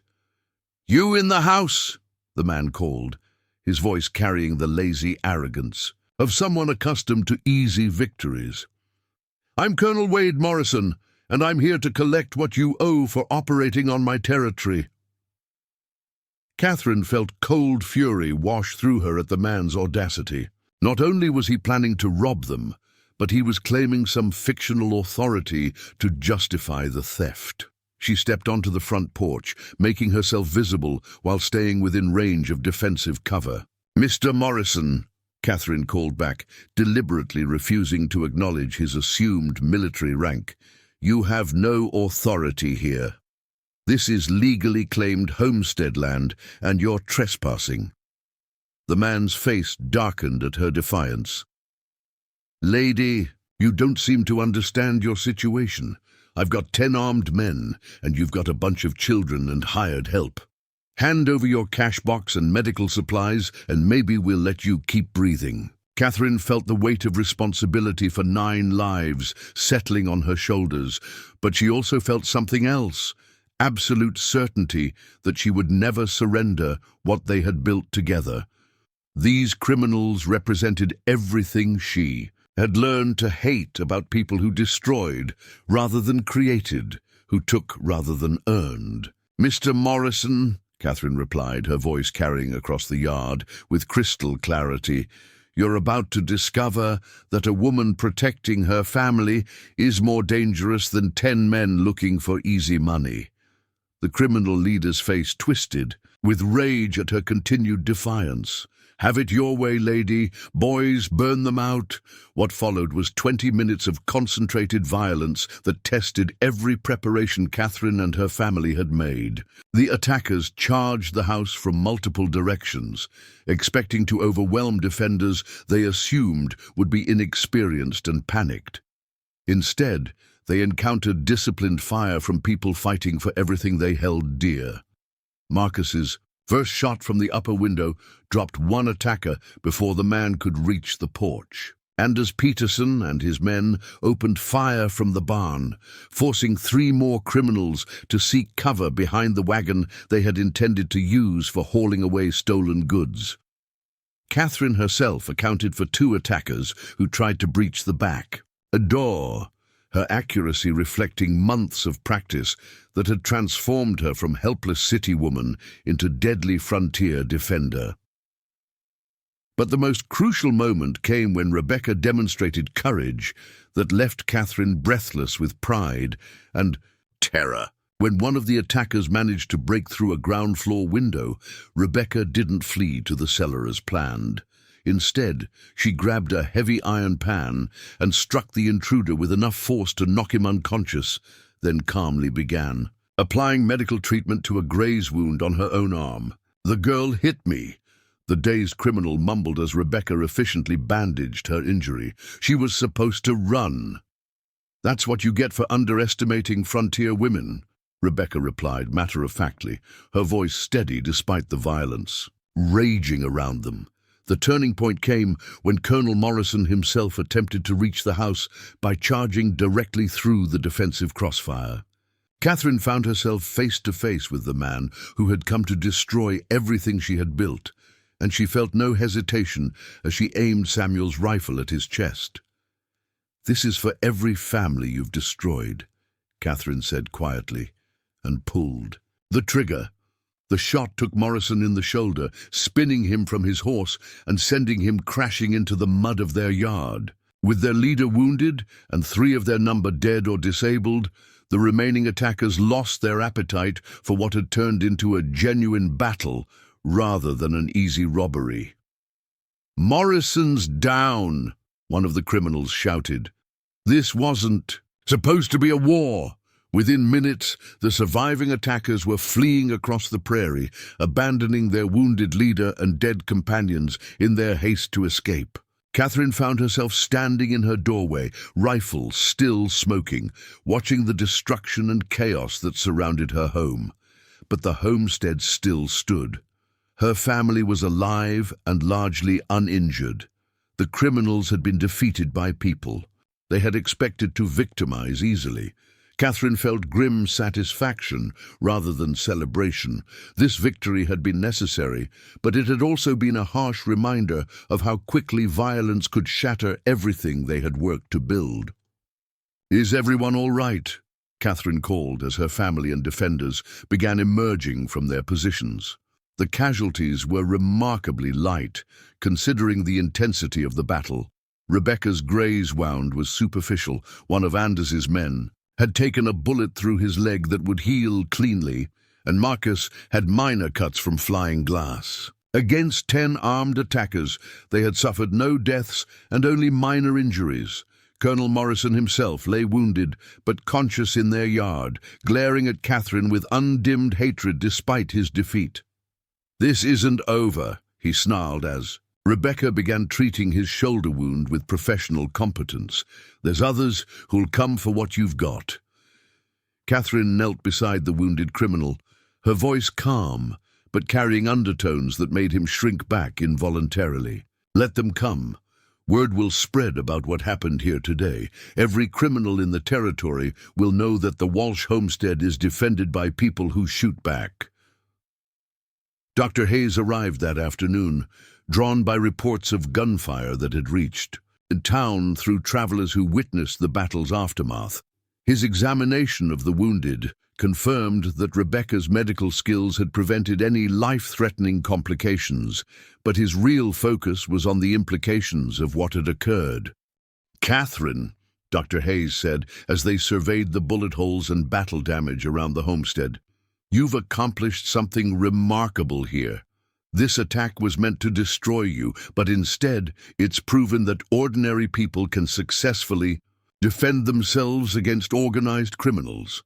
The doctor's observation proved prophetic. News of the battle spread rapidly through the scattered farming communities, carried by travelers who had witnessed the aftermath and survivors who spread word about the failed attack. Within weeks, delegations from other homesteads were arriving to learn about defensive strategies and to propose mutual assistance agreements. "What you've done here changes everything," explained Robert Mitchell, a farmer whose spread lay 20 miles to the south. "For too long, we've been isolated targets for anyone with enough guns to take what they wanted. But if families can organize effective defenses, criminals will have to find easier prey elsewhere." Catherine found herself reluctantly becoming a leader in what was essentially a frontier resistance movement. The defensive preparations that had saved her family were being adapted by other homesteads, while communication networks were developing that would allow scattered families to call for help when threatened. But the most significant change was in Catherine herself. The battle had completed a transformation that had been building since she first discovered 8 starving children in Samuel Morrison's root cellar. She was no longer a woman seeking security. She was someone who created security for others through her own strength and determination. "You've changed," Marcus observed one evening as they planned repairs to the battle damage. "Even from last winter, you're different." Catherine considered his words while watching the younger children play in the yard where men had died trying to destroy their family. "I think I finally understand who I was meant to be," she said. "Not someone who depends on other people for protection, but someone who provides protection for others." The weeks following the battle brought a steady stream of visitors seeking medical care, defensive advice, and simply the reassurance that came from being around people who had successfully faced down organized violence. Their way station evolved from a business serving travelers into a community center that provided leadership and coordination for the scattered homesteading families. Rebecca's medical skills continued to develop under Dr. Hayes's guidance, while her experience during the battle had given her confidence that went far beyond her technical training. "I want to start my medical education next year," she announced to Catherine as they treated a farmer whose hand had been mangled in a threshing accident. "But I'll come back. This is where I belong." Catherine felt pride and sadness in equal measure. Rebecca's departure would leave a gap in their family that couldn't easily be filled, but it would also provide opportunities that could benefit all of them for generations to come. The frightened 12-year-old, who had emerged from Samuel's root cellar, was becoming a young woman with the skills and confidence to pursue professional education in distant cities. As summer turned toward autumn and their second winter on the homestead approached, Catherine reflected on the extraordinary journey that had brought her to this moment. 18 months earlier, she had been a desperate woman fleeing poverty and limitation in Philadelphia. Now, she was the acknowledged leader of a frontier community, the protector of a family forged from tragedy, and a woman who had proven that courage and determination could overcome any obstacle. The mail-order bride who had answered Samuel Morrison's advertisement no longer existed. In her place stood Catherine Walsh, frontier woman, mother to 8 chosen children, and guardian of a dream that had grown far beyond anything she could have imagined when she first stepped off that train in Kearney. The battle for their home had been won, but Catherine understood that the real victory was much larger. They had proven that ordinary people could build extraordinary lives when they refused to accept limitations imposed by others. And that lesson would echo across the Nebraska prairie for generations to come. 2 years after the battle that had made the Walsh homestead legendary throughout the Nebraska Territory, Catherine stood on the platform of the newly completed Burlington and Missouri River Railroad station, watching Rebecca board the eastbound train that would carry her to Philadelphia and the Women's Medical College of Pennsylvania. The 18-year-old woman embracing her goodbye bore little resemblance to the terrified 12-year-old who had once hidden in Samuel Morrison's root cellar. 3 years, Rebecca said, her voice steady despite the tears in her eyes. 3 years and I'll be back as Dr. Rebecca Walsh, ready to serve this community as a real physician. Catherine felt her heart swell with pride and break with sorrow simultaneously. Rebecca's departure marked the first time their family would be separated, since that terrible day when 8 orphan children had trusted a desperate mail-order bride with their lives. But it also represented the fulfillment of dreams that had seemed impossible during those desperate early months. Dr. Rebecca Walsh, Catherine repeated, savoring the sound. I like how that sounds. But remember, you'll always be our Rebecca first, no matter what titles you earn. The train's whistle announced its departure, and Catherine watched her chosen daughter disappear into a future that would have been unthinkable for any of them 3 years earlier. The transformation wasn't just personal, it represented possibilities that were spreading throughout the frontier as more families discovered they could build lives that transcended mere survival. The Walsh homestead itself had evolved far beyond Catherine's original vision. What had begun as desperate shelter for 9 refugees had become the unofficial capital of a thriving community that stretched across 3 counties. The original buildings had been expanded multiple times to accommodate their growing responsibilities as medical center, communication hub, supply depot, and conflict resolution center for hundreds of scattered families. Marcus, now 18 and standing beside Catherine as they watched Rebecca's train disappear, had developed into a young man whose business acumen rivaled any Philadelphia merchant.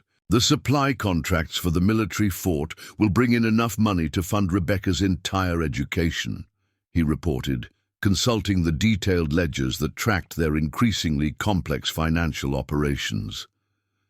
Catherine marveled at how completely her adoptive son had mastered the economic realities of frontier commerce. The frightened 14-year-old who had once protected his siblings with a rusty knife now negotiated with territorial officials, managed contracts worth thousands of dollars, and commanded respect from businessmen twice his age.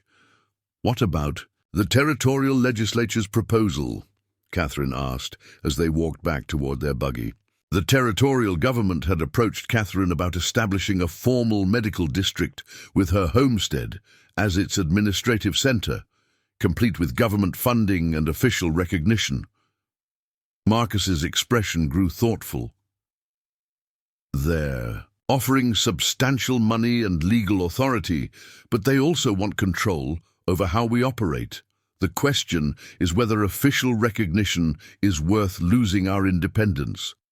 It was exactly the kind of complex decision that would have overwhelmed the desperate woman who had answered Samuel Morrison's advertisement. Now Catherine found herself weighing political implications and long-term strategic considerations with the confidence of someone who had built something valuable enough for governments to covet. What do you think Rebecca would advise? Catherine asked, knowing that her absent daughter's perspective often provided clarity on difficult decisions. She'd say we should do whatever keeps us most able to help people, Marcus replied without hesitation. Official recognition doesn't matter if it prevents us from doing the work that makes us valuable. The conversation was interrupted by the arrival of a rider whose urgent demeanor immediately commanded Catherine's attention. James Henderson, a homesteader from 40 miles north, had pushed his horse hard to reach them, and his face carried the grim expression that meant serious trouble somewhere in their extended community. "Mrs. Walsh," James called as he dismounted, "we need Dr. Hayes and your medical supplies. There's been an accident at the Morrison construction site. 3 men trapped when a building collapsed." Catherine felt the familiar surge of purposeful energy that came with medical emergencies. "How bad are the injuries? How long ago did it happen?" 2 hours, maybe 3. One man's unconscious, another's got a crushed leg, and the third is pinned. Under timber, but still talking. They need help now if they're going to survive. Catherine was already calculating logistics as they hurried toward the homestead. Dr. Hayes was visiting patients 30 miles south, but their medical supplies and trained assistants could provide crucial emergency care until he arrived. Most importantly, Lucy had developed surgical skills that made her capable of handling complex trauma cases independently. "Marcus, send riders to fetch Dr. Hayes and spread word that we're responding to a major emergency," Catherine instructed. "Lucy, prepare the surgical kit and emergency supplies. We leave in 15 minutes. The response that followed demonstrated how completely their operation had evolved from desperate improvisation into professional efficiency. Within 20 minutes, a medical team consisting of Catherine, Lucy, 2 trained assistants, and a wagon full of supplies was racing north toward the emergency, while riders carried messages to Dr. Hayes and other medical practitioners throughout their network. The accident scene that awaited them was worse than James Henderson's description had suggested. A partially completed grain elevator had collapsed during construction, trapping 3 workers under tons of lumber and machinery. The survivors on site had managed to free 1 man, but the other 2 remained pinned beneath wreckage, too heavy for the available workers to move safely. "We need to get that timber off them without causing more damage," Catherine told the gathered workers as she surveyed the situation. "And we need to do it fast. That unconscious man is showing signs of internal bleeding." What followed was 6 hours of the most challenging medical work Catherine had ever undertaken. Working by lantern light as darkness fell, she and Lucy performed emergency surgery on unstable ground, while other workers carefully removed debris from around the trapped men. The unconscious victim required immediate surgery to stop internal bleeding, while the man with the crushed leg needed amputation to prevent gangrene. "Catherine," Lucy whispered during a brief break in their surgical work, "that leg amputation is beyond anything I've done before. Are we really qualified for this?" Catherine looked at her 19-year-old daughter, seeing the same combination of fear and determination that had carried all of them through countless crises. "Lucy, 3 years ago I'd never delivered a baby. Now I've delivered dozens. We become qualified by doing what has to be done when no one else can do it." The surgery that followed tested every skill Catherine and Lucy had developed over years of frontier medical practice. Working with improvised tools and inadequate lighting, they successfully amputated the crushed leg and stabilized the patient's condition. The unconscious man's surgery was even more challenging, requiring delicate work to repair internal damage while maintaining his weak vital signs. When Dr. Hayes finally arrived near midnight, he found both patients stable and receiving competent post-operative care. "Catherine," he said after examining their work, "what you've accomplished here tonight would challenge surgeons in the best Philadelphia hospitals.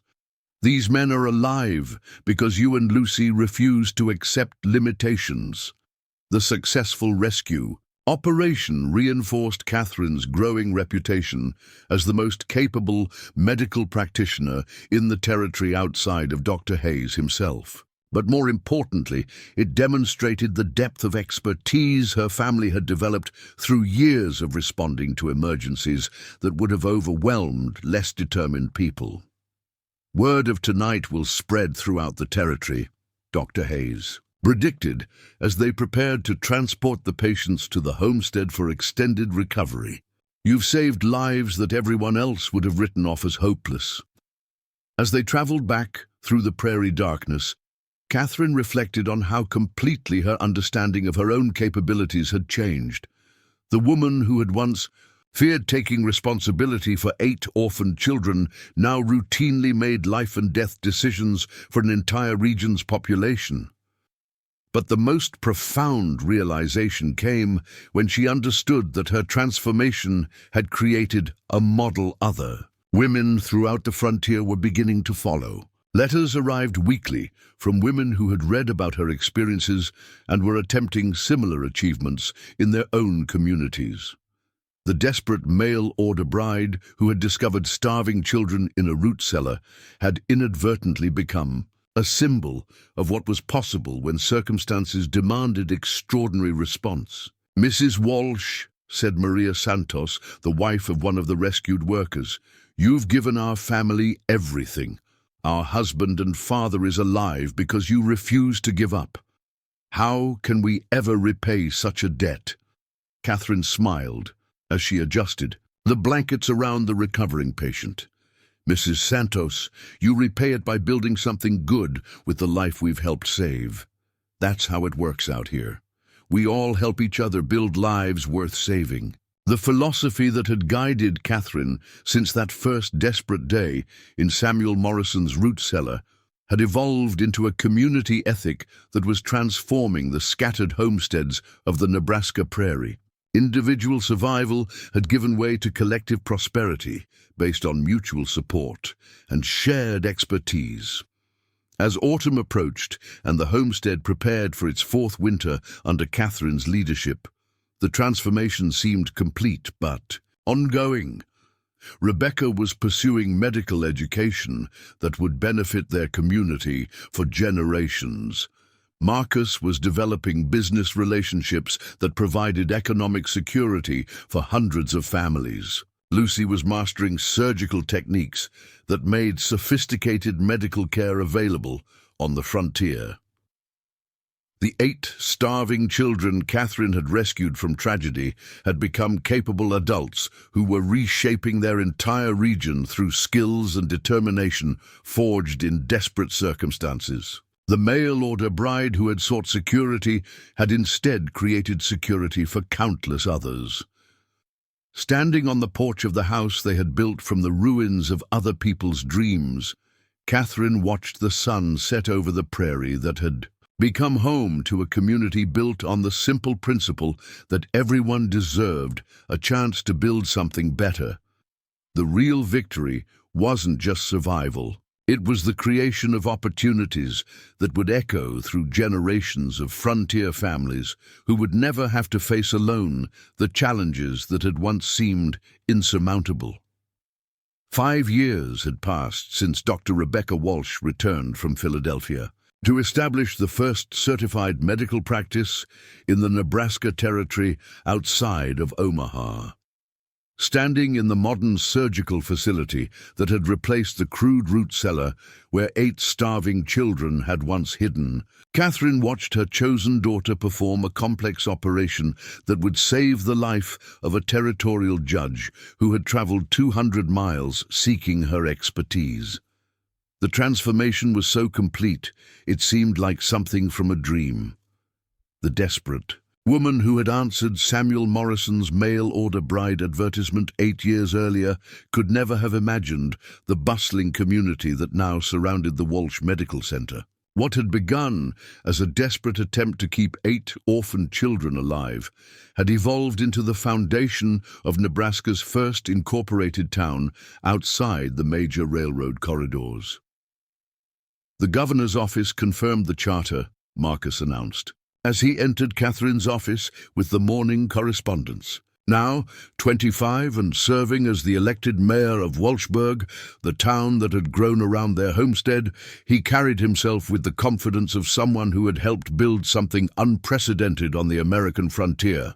Catherine studied the official documents that formally recognized their community's legal status. Walshburg now boasted 847 residents, 3 churches, 2 schools, a bank, a newspaper, and commercial enterprises that served customers throughout the Central Territories. But more importantly, it had become a model for what frontier communities could achieve when built on principles of mutual support rather than individual competition. "What about the railroad extension?" Catherine asked, though she suspected she already knew the answer. The Burlington and Missouri had been negotiating for months to build a spur line connecting Walshburg to their main route, recognizing the economic importance of the medical and commercial center the Walsh family had created. "Approved and funded," Marcus replied with obvious satisfaction. "Construction begins next spring. By 1887, we'll have direct rail connection to Chicago and beyond." The news should have filled Catherine with triumph, but instead she felt a complex mixture of pride and melancholy. Every success brought them further from the desperate circumstances that had forged their family bonds. The children who had once depended on her for survival now led independent lives that would have been impossible without the foundation she had helped them build. Michael, now 21, had established the territory's most successful agricultural supply business, serving farmers across 3 states with seeds, equipment, and expertise that had revolutionized prairie farming. Sarah, 19, had become the region's first certified teacher, establishing educational standards that were being adopted throughout the territorial school system. Even the youngest, Emma, now 14, showed artistic talents that had attracted attention from cultural institutions in distant cities. "Sometimes I wonder if we've built something too big," Catherine confided to Lucy as they reviewed the medical center's expansion plans. At 24, Lucy had become Catherine's full partner in managing what was now a regional medical network serving over 10,000 people across 4 counties. Lucy looked up from the surgical schedule with the direct gaze that had never changed. "Since her days as a frightened 11-year-old, Catherine, you taught us that building something meaningful requires growing beyond what you originally planned. We're not too big. We're exactly what this region needed." The observation reminded Catherine of a truth she sometimes forgot in the complexity of their current operations. Their success hadn't been planned or predicted. It had emerged organically from the simple principle of refusing to abandon people who needed help. Every expansion had been driven by genuine need rather than ambition, creating sustainable growth based on real value rather than speculation. But the most profound validation of their approach came through an unexpected visitor who arrived on the morning train from Omaha. Catherine was treating a rancher's broken arm when Lucy announced that Territorial Governor Silas Garber was requesting an immediate meeting. "Governor Garber," Catherine said as she welcomed Nebraska's chief executive into her office. "This is an unexpected honor. What brings you to Walshburg?" Governor Garber, a distinguished man in his 50s who had served Nebraska since its territorial days, studied Catherine with obvious curiosity. "Mrs. Walsh, I've come to discuss something that could affect the entire future of the American frontier." Catherine felt her attention sharpen. Visits from territorial governors typically involved either serious problems or extraordinary opportunities. "What kind of discussion, Governor?" "The federal government is developing new policies for Western settlement and development," Governor Garber explained. "Congress wants to understand how communities like yours achieve success where others fail. Your homestead has become a case study in effective frontier development." Catherine felt surprised by the scope of governmental attention their community had attracted. I'm not sure I understand what makes us special, Governor.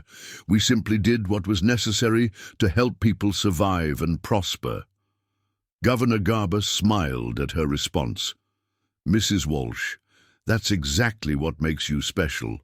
Most frontier communities are built around individual exploitation of resources, mining strikes, cattle ranches, railroad speculation. Walshburg was built around service to others, and that's created sustainable prosperity instead of boom and bust cycles. The governor went on to explain that federal officials were studying their community as a model for future settlement policies.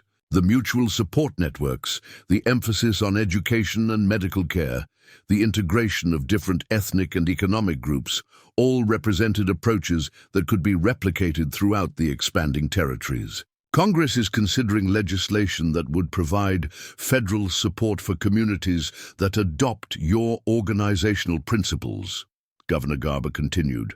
But they want assurance that these methods can work in different geographical and cultural contexts. Catherine felt the weight of unexpected responsibility settling on her shoulders. What exactly are you asking me to do? Serve as an advisor to the Federal Settlement Board. Help design policies that could transform how America develops its frontier regions. Your experience could influence how millions of future Americans build their communities. The offer was simultaneously flattering and overwhelming. Catherine had never sought influence beyond her immediate community, but she also understood that their local success carried broader implications. If their approaches could help other families avoid the desperate circumstances that had forged her own story, perhaps she had an obligation to share what they had learned. I'll need to discuss this with my family, Catherine replied. Our success has been collective. Any decisions about sharing it should be collective as well. That evening, Catherine called a family meeting that brought together all 8 of her chosen children, now adults, with their own perspectives on the extraordinary journey they had shared. The discussion that followed revealed how completely their individual transformations had been shaped by the collective experience of building something meaningful together. You should do it, Rebecca said immediately. Everything we've learned about healing people, about building communities, about refusing to accept limitations. Other families deserve access to those lessons. Marcus nodded his agreement. Our business success has always been based on helping others succeed. This is just a larger version of the same principle. Even the quieter family members spoke in favor of accepting the federal appointment. Emma, now poised on the verge of her own adult independence, expressed the sentiment that carried the day. Catherine, you saved us by refusing to accept that 8 starving children were hopeless. Maybe you can help save other families by refusing to accept that frontier hardship is inevitable. The decision to accept the federal appointment marked another turning point in Catherine's extraordinary journey. Over the following months, she found herself traveling to Washington, D.C., consulting with congressional committees and helping draft legislation that would shape American settlement policy for generations. But the most satisfying aspect of her new role was discovering how many other women throughout the territories had followed similar paths. The desperate mail-order bride who had rescued 8 starving children was not unique. She was part of a broader movement of women who had refused to accept limitations imposed by circumstances or society. Mrs. Walsh, said Congressman William Jennings Bryan during one of their policy discussions, what you and women like you have accomplished represents a fundamental shift in how America develops its frontier regions. You've proven that communities built on cooperation and service are more sustainable than those built on competition and exploitation.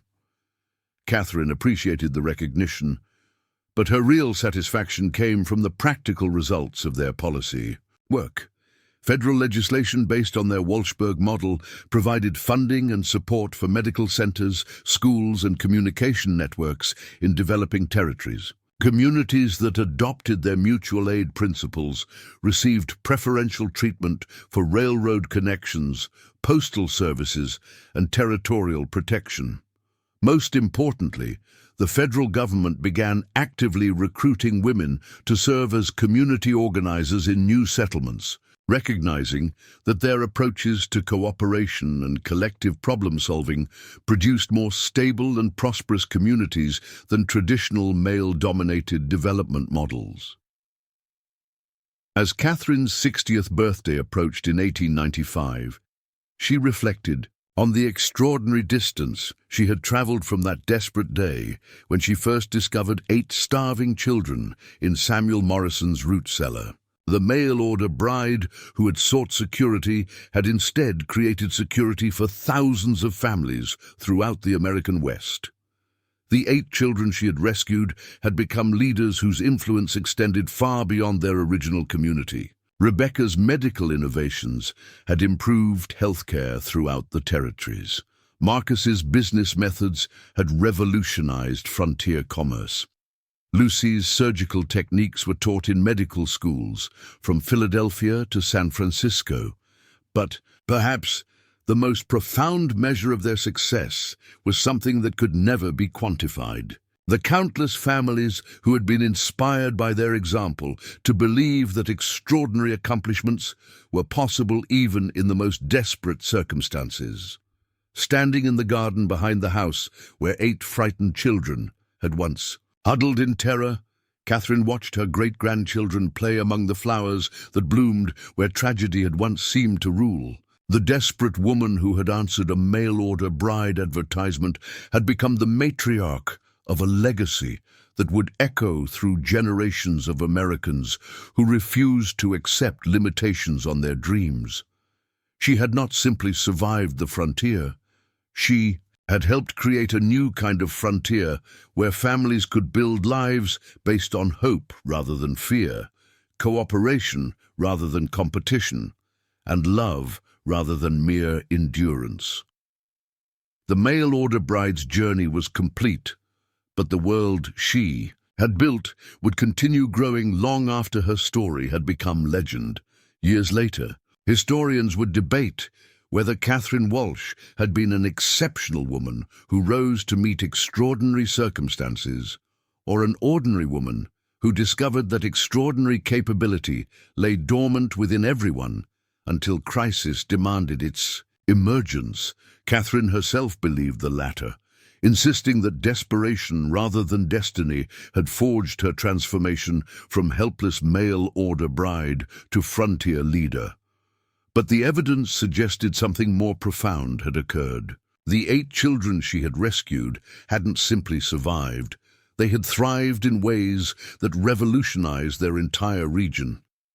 Rebecca's medical innovations were being taught in universities across America.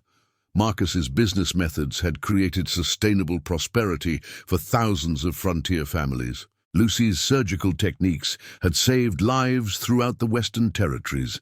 The ripple effects of that desperate decision to protect 8 starving children had reshaped American frontier development in ways that would influence the nation. For generations, communities across the expanding territories were adopting the Walshburg model, creating networks of mutual support that made frontier life less brutal and more sustainable. As Catherine entered her 70s, still actively involved in community leadership despite her advanced age, she received a letter that brought her journey full circle.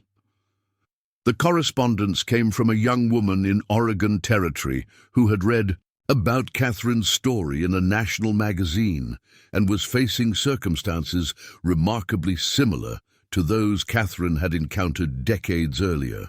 Mrs. Walsh, the letter read, I came west as a mail-order bride, but found my intended husband dead and his homestead destroyed by raiders. I discovered 6 orphan children hiding in the ruins, and I don't know how to provide for them. Your story gives me hope that impossible circumstances can be overcome. Please tell me how you found the strength to save 8 children when you could barely save yourself. Catherine smiled as she read the familiar desperation between the lines. This young woman faced the same choice Catherine had confronted 30 years earlier: abandon children who had no one else, or accept responsibility that seemed far beyond her capabilities. Catherine's response would either encourage another woman to attempt the impossible or acknowledge that what had happened in Nebraska was too unlikely to be replicated. Her reply was immediate and decisive. "My dear child, you find the strength by refusing to search for it. You simply do what needs to be done, one day at a time, until you discover you've become someone you never imagined you could be. Those 6 children are not your burden. They are your opportunity to build something meaningful from tragedy. Trust them, trust yourself, and begin." Catherine sealed the letter, knowing she was encouraging another woman to embark on a journey that would test every limit of human endurance and determination. But she also knew that somewhere in Oregon Territory, 6 orphaned children might find the same kind of fierce protector who had once transformed 8 desperate lives in Nebraska. The cycle of rescue and transformation would continue, carried forward by women who refused to accept that circumstances were stronger than determination. Catherine's story was ending, but the model she had created would inspire countless others to discover their own extraordinary capabilities when faced with impossible choices. Standing in the parlor of the house that had grown from the ashes of Samuel Morrison's destroyed dreams, Catherine looked at the photographs covering every wall, images of the 8 children at every stage of their remarkable lives, pictures of the hundreds of families who had found help at their medical center, portraits of the community leaders who had emerged from their frontier experiment. But the image that brought her the deepest satisfaction was a recent photograph of her great-grandchildren playing in the garden where terror and desperation had once reigned. These young people would grow up believing that extraordinary accomplishments were normal, that communities naturally supported their members, and that individuals could reshape entire regions through determination and mutual aid. They would never know the desperate woman who had once stood among burned ruins, facing 8 starving children with nothing but love and stubborn refusal to surrender. To them, Catherine Walsh would simply be the grandmother who had always been strong, always been capable, always been the person others turned to for help and guidance. Perhaps that was the real measure of her transformation. She had become so completely the person circumstances had demanded that no one could imagine her as anything else. The frightened mail-order bride existed only in her own memories, a woman so different from her current self that she might have been someone Catherine had once known, rather than someone she had once been. As the sun set over the prosperous community that had grown around the homestead, where 8 children had once hidden in terror, Catherine felt the deep satisfaction of someone who had discovered that the most impossible dreams sometimes came true through nothing more than refusing to abandon them. The mail-order bride who had answered Samuel Morrison's advertisement seeking security had instead created security for thousands of others. The woman who had sought a family had built a community. The person who had hoped for survival had achieved transformation that would echo through American history. Her story was complete, but its influence would continue rippling outward through generations of frontier families who would build their own impossible dreams on the foundation of courage Catherine Walsh had proven was possible, when everything depended on refusing to give up. In the end, she had not simply survived the American frontier, she had helped create a new kind of frontier where love could triumph over violence, cooperation over competition, and hope over despair. The 8 starving children she had rescued from a root cellar had become the foundation of a legacy that would inspire Americans for generations to come. Up next, you've got 2 more standout stories right on your screen. If this one hit the mark, you won't want to pass these up. Just click and check them out. And don't forget to like, subscribe, and turn on the notification bell so you don't miss any upload from us.